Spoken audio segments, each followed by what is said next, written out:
Bom, a pesquisa realizada pela Confederação Nacional do Comércio e divulgada hoje pela FEComércio avaliou as percepções de endividamento e inadimplência dos consumidores gaúchos e evidenciou os impactos causados pela crise sobre as famílias aqui no Rio Grande do Sul. O número de famílias endividadas foi de 71,6% na edição de dezembro, um aumento de 5,4% em relação a dezembro de 2019.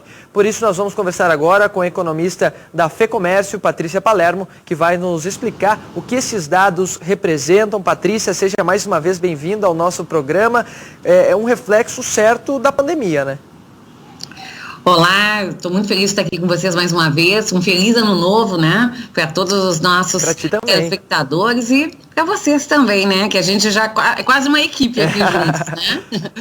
Bom, o que a gente viu com esses números revelados pela pesquisa de endividamento e inadimplência do consumidor? Por mais que a gente enxergue esse dado de final de ano, né, em 71,6% das famílias endividadas aqui no Rio Grande do Sul, representados pelos respondentes de Porto Alegre, né, e esse número sendo maior do que do ano passado, a realidade ao longo do ano foi um pouco diferente.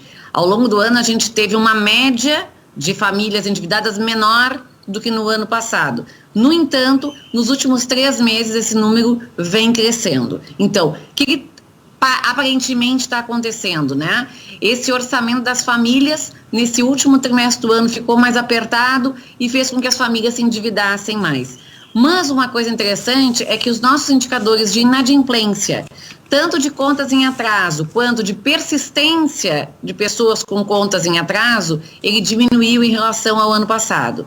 A grande dúvida é como é que esses indicadores vão evoluir ao longo do ano de 2021. Porque a gente jamais pode esquecer, né, é que a pandemia, no ano passado, ela não teve os impactos na mesma medida que a gente esperava que fossem acontecer na economia, em virtude de uma série de medidas, né, que evitaram uma queda maior do emprego e da renda, né, entre os brasileiros. Sem essas medidas, é um horizonte novo que se abre e muita dúvida, especialmente no que diz respeito à inadimplência.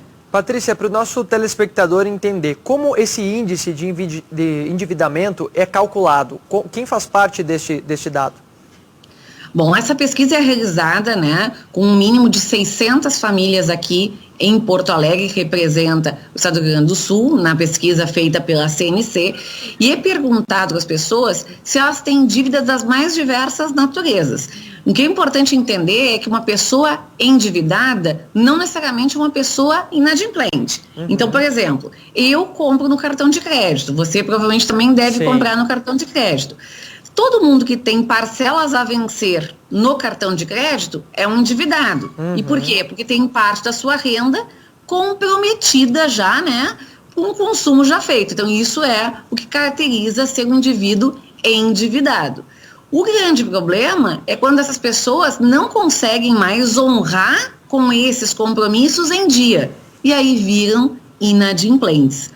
O que a gente tem que cuidar? Que quando esse percentual de famílias endividadas começa a aumentar muito, e principalmente quando essas famílias começam a comprometer uma parcela muito grande da sua renda com dívidas, isso é um sinal de alerta, né? O que a gente viu na pesquisa? Que basicamente esse número de famílias endividadas, ele tem crescido estimulado pelo número de famílias endividadas de menor renda, né? As pessoas de menor renda, o que a gente sabe? Que tem um orçamento por si só, né, mais rígido, e qualquer tipo de flutuação pode acabar levando essas pessoas a uma situação de inadimplência. Então é por isso que a gente olha com muita atenção a evolução dos indicadores de endividamento para evitar que eles se transformem efetivamente em inadimplência. Patrícia, nós falamos há pouco sobre o crescimento da indústria, né? É uma boa notícia.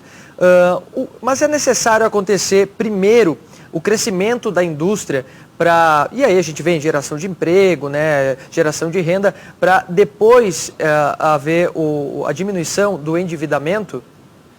E outra pergunta, só para emendar, desculpa, como a gente já está quase encerrando, só emendar outra pergunta para ti. Essas pessoas que estão endividadas têm um potencial maior? Quando esse número cresce, o potencial de inadimplência cresce também? Vamos lá então, né? O que é importante? O importante é a economia como um todo crescer, para se gerar emprego e renda, né? Por exemplo, o setor que mais emprega pessoas dentro da economia são os serviços, né? Os serviços que vai englobar lá toda a parte de comércio, os transportes, a educação, a saúde, né? Então, isso é uma parte da economia que responde por mais de 70% do PIB, né?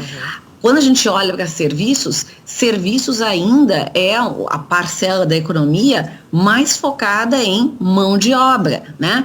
Quando a gente tem pessoas trabalhando, pessoas com renda, são pessoas com potencial de consumo. Essas pessoas, elas podem até se endividar, mas é um endividamento diferente, é aquele endividamento planejado. Vamos lembrar de uma coisa bem interessante, né? Muitas vezes é no auge, em termos de remuneração das pessoas, que elas adquirem grandes dívidas, como, por exemplo, a compra do imóvel próprio, ou compram um carro e assim por diante. Então, o endividamento por si só, ele não é algo ruim. Quando o endividamento ele é voluntário, ele é planejado, ele não é problemático.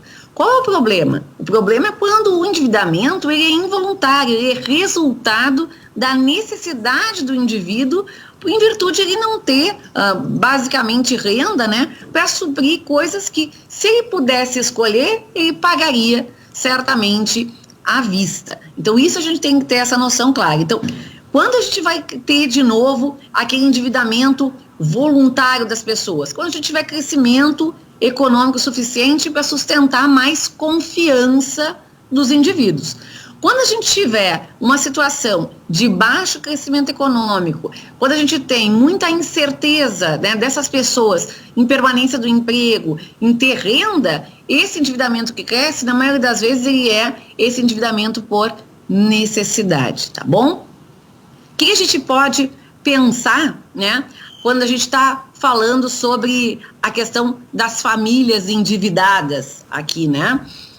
Uma família endividada, ela sempre tem que pensar que ela tem que honrar com seus compromissos para evitar entrar numa situação de inadimplência. Para isso, ela tem que consumir com planejamento. Se não houver planejamento, a inadimplência é uma consequência quase que imediata da própria desorganização financeira. A segunda pergunta, eu queria que você me repetisse. É em relação essa parte da população que está endividada, quando o endividamento cresce, há um potencial maior de haver inadimplência?